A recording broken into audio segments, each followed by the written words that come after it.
what's going on, guys? So today we're talking about the best-selling cards of all of Yu-Gi-Oh! This is just a regular Yu-Gi-Oh! Market Watch. Hasn't really been too many changes here. Cyberstorm Access has come out. We talked about Cyberstorm Access when it came out, though. And it's just because I mentioned this a few months ago, I think. Because it was a few months ago was the last time like this format kind of just felt a little stale. You know, the water wasn't moving, down the stream as quickly as we'd like. And the reason for that always is the format, right? The market is not a 100% correlation to the format because a lot of casual people like to buy things, which is why one of the best selling boxes here is this 25th anniversary legendary box. I honestly think if you got money to spare, I always say this too, spend your money how you feel.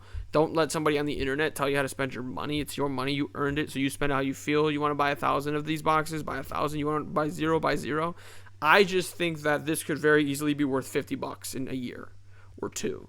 So, unopened. So I think that, be very wary of products like this too. This you're not wary in a bad sense, but wary in a good sense of don't get caught in 2025 when we're at the 27th year anniversary when all of these 25th anniversary things are flying off the shelves, right? For hand over fist twice as much as they used to be, right? So it's just something to keep in mind. But the casual player base is who's going to buy that, right? And the format is kind of stale. Getting back to what I was talking about before I tangented there for a bit. The format is kind of stale. Cashtira is still the best deck.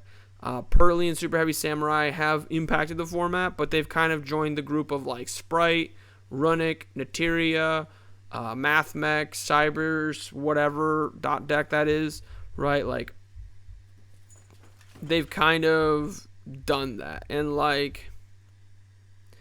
I don't know, 1 second, because how much was it? It was 28, right? It was 28 for one. 28 times 5 is 30 times 5 minus 5 times 2.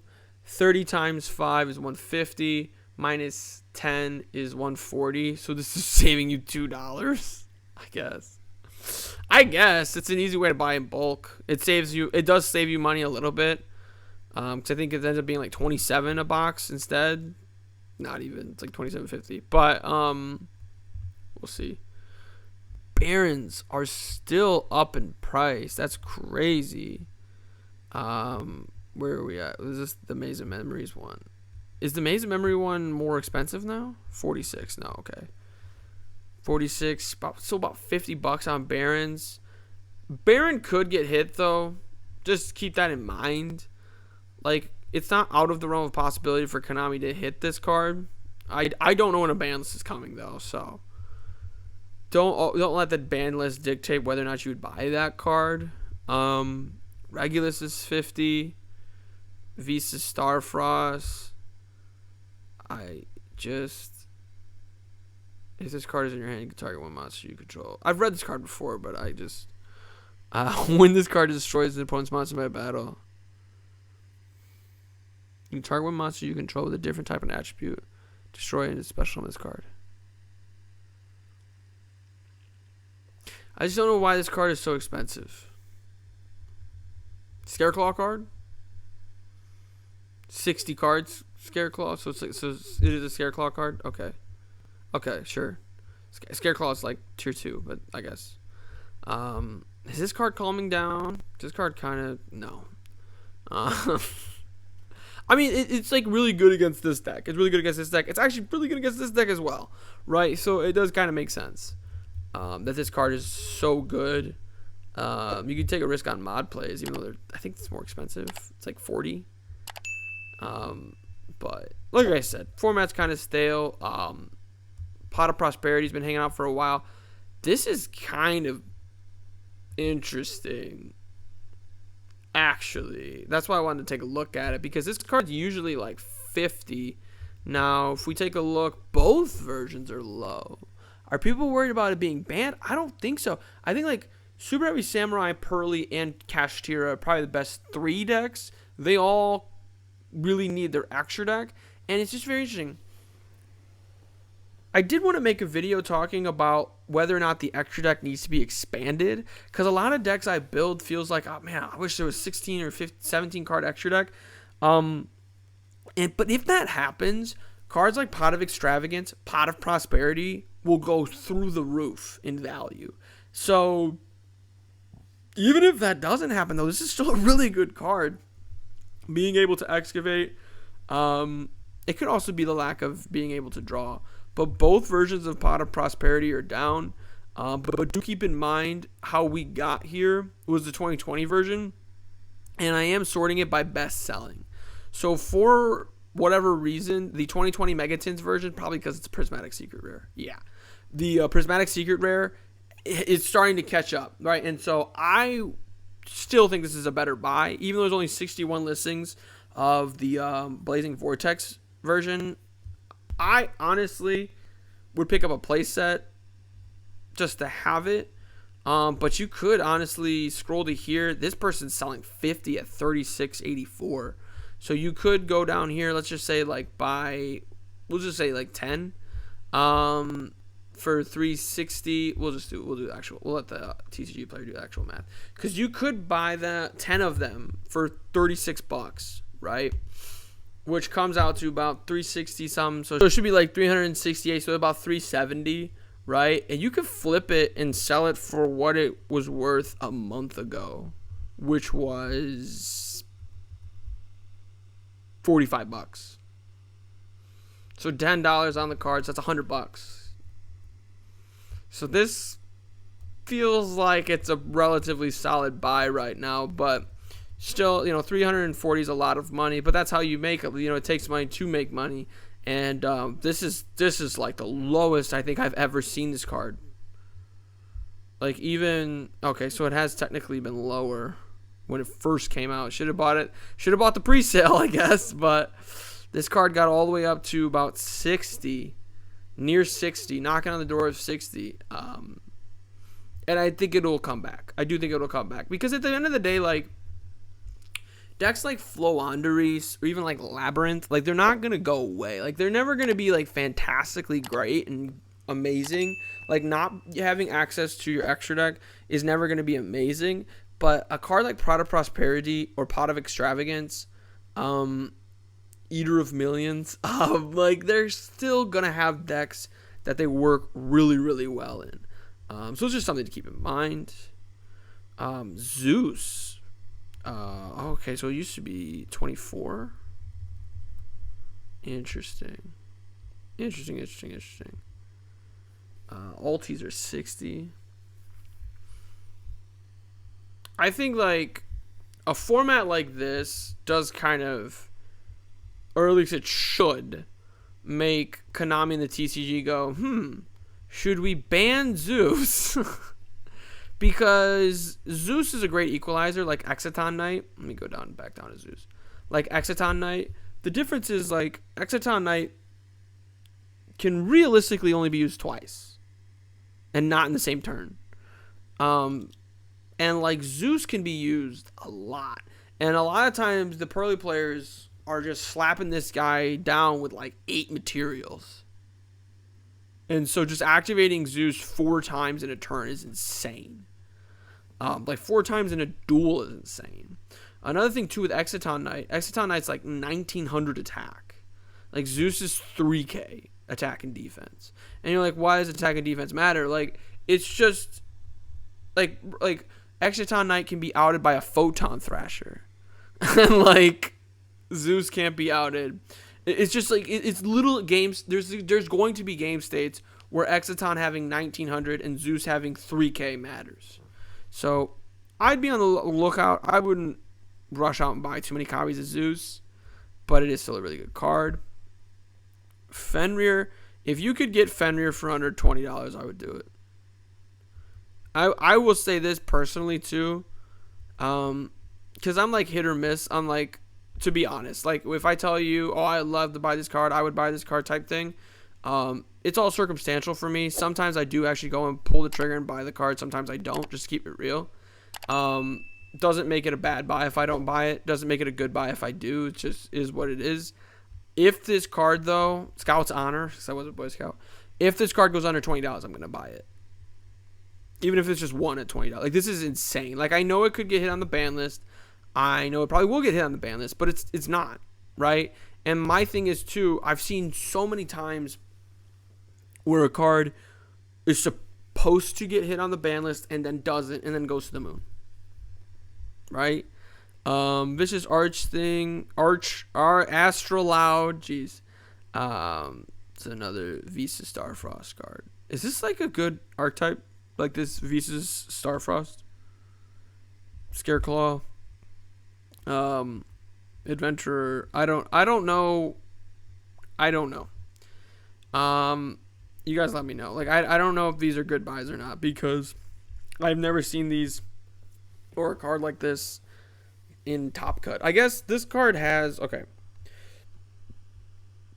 No, it hasn't. Because all of these articles, because if it was in a deck, it would be in one of these articles. I guess this is the Starlight version, so maybe that's why.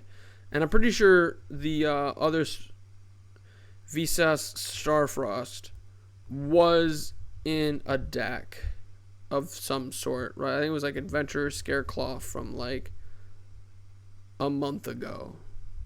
It was in this weird 60 card Adventurer Scareclaw deck, which was just running a bunch of stuff, including Starfrost. So I think this is a really good sell.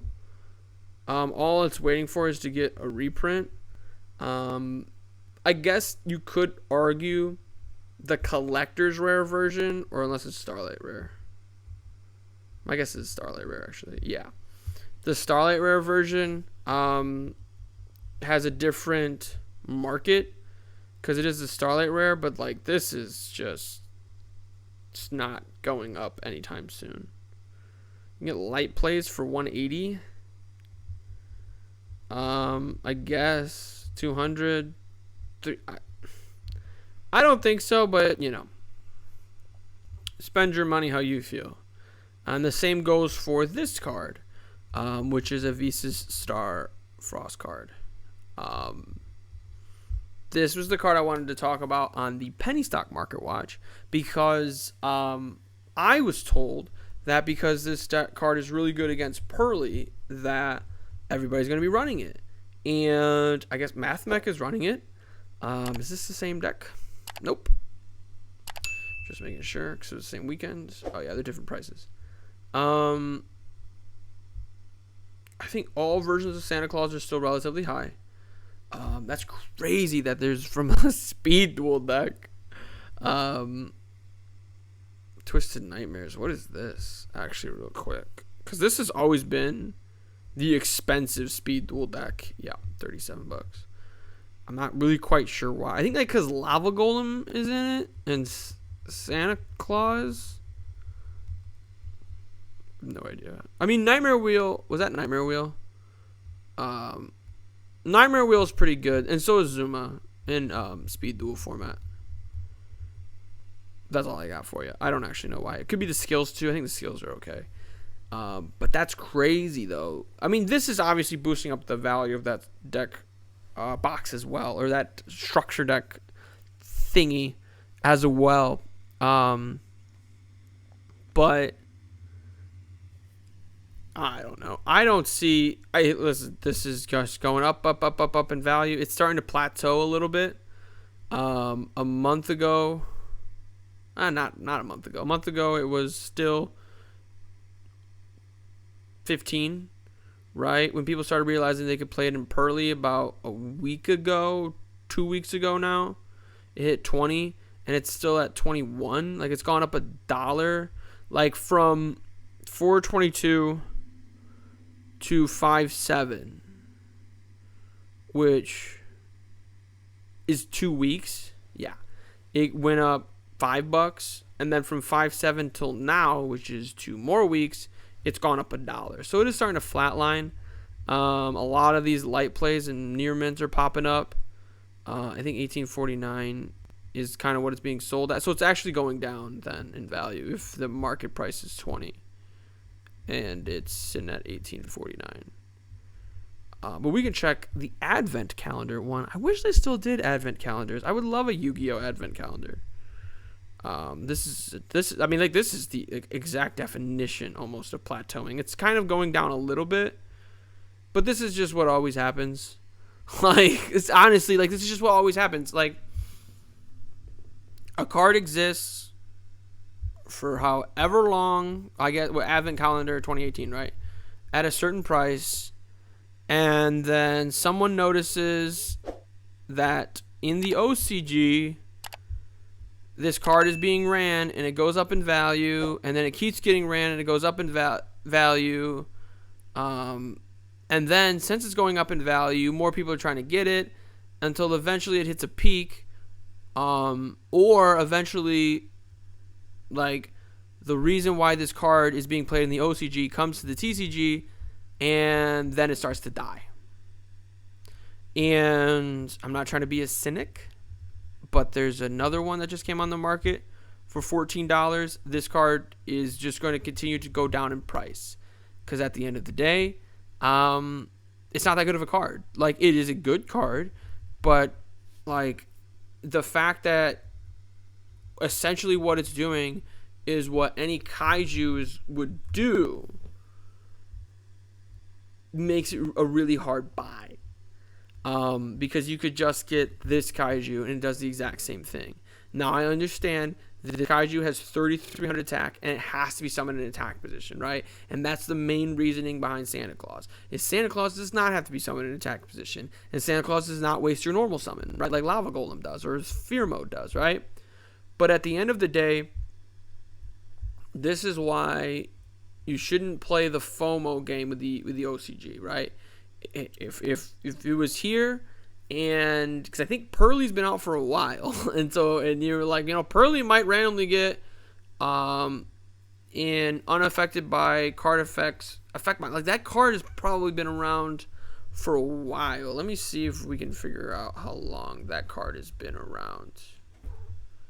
And not this card. But you know what I mean. The Towers card for Pearly, whose name is escaping my head at this time. Is it this one? It's not this one. Is it this one? No, it's not that one. That I knew that though.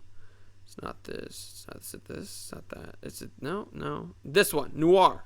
Yes, Noir. Which is interestingly only 25 cents. Must be printed a lot in Amazing Defenders. Oh, it's been out since Amazing Defenders. Oh, okay, so this is a perfect example. So this card's been out since January of this year, and Santa Claus in January of this year was $1.18. So if you were able to go, this card, if it has 5 or more materials, is unaffected by activated effects while it has those materials. And it puts cards in the bottom of the deck. This is a really good card in Pearly. If Pearly ever becomes really good, it might be hard for them to out this card. So you could just give him a kaiju. But you can't give him a kaiju because this card doesn't have enough attack to get over any kaiju. So let me invest in 400 copies of Santa Claus at $1. Or 40 copies of Santa Claus for $1. Spend $50 on it on the off chance it's really expensive. And then, lo and behold, it does become expensive. Congratulations.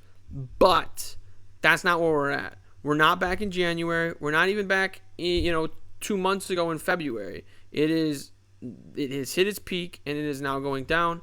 I would sell all your Santa Clauses as fast as you can because it's probably going to get a reprint sometime soon because that's kind of how Konami is. Konami loves reprinting cards that everybody's using that are old. If they're old, Konami will do that. I saw this for 18. This is another card like that I would sell. I don't think it's going to get any better. It's probably just going to go down because Super Heavy Samurais are okay, but there's just still too many restrictions for the deck to be really, really good. But if you are having a problem beating Super Heavy Samurai, minor plug for the channel, you can go ahead and check out my video on how to beat Super Heavy Samurai. But let me know what you guys think. What cards in all of Yu-Gi-Oh! $5 or less or more are you most interested in? Let me know in the comments down below. Make sure you guys click that like button, show your support for the channel, subscribe for even more content. Most importantly of all, have a good day.